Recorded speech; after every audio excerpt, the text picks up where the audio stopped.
Guys, who's ready for a 2024 update on Clonaid and their claims of successfully cloning a human? Get ready for that.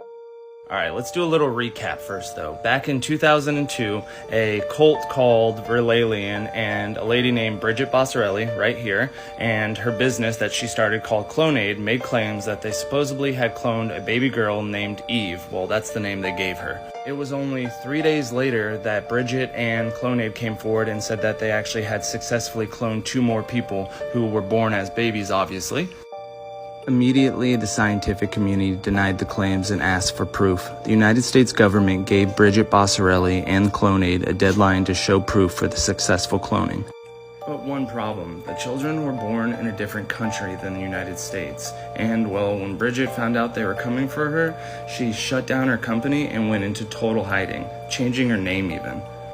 The United States then had her patent blocked, which if you know anything about past American history, that's something that has been done numerous times to block somebody's research or projects from getting light and backing. It's been several years since anybody's been able to find Bridget, and the remnants of Clonaid are just stories at this point. It took me several months of digging around and talking to leads before I even could find anything. I then found Bridget's niece. For the sake of her identity, let's call her Jen. Jen told me stories of growing up with Bridget and the time she had shared with her aunt. She said her aunt was always very knowledgeable about anything to do with science or genetics, but when she was a teenager, her aunt had joined a cult called Verlailian.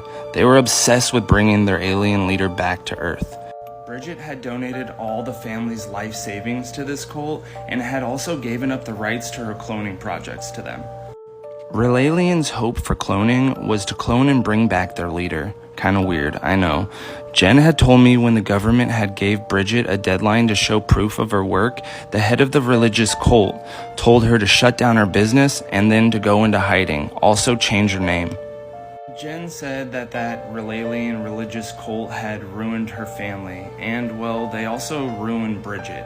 Bridget ended up moving to Mexico and started a new company called Stemaid.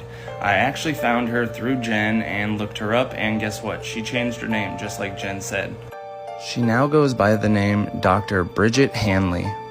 She's also using the Mexican government and their grants in order to keep furthering her research on clones. Even though she's denying it, there's already been proof, which you guys, if you join my Discord, you can go through it and see the links. It's a whole thing. But anyways, so check it out. That was the update for 2024. I have a part 10 that goes even deeper into this new company, Stemaid, and what they actually do, because they do a whole slew of research projects for stem cell research. Like, you can pause to read this, and here's a little bit more. So I hope that didn't disappoint you guys, and if you have any questions, we can talk about it in the comments. Also, if you go to the playlist, there's 9 other parts or 8 other parts. Check it out.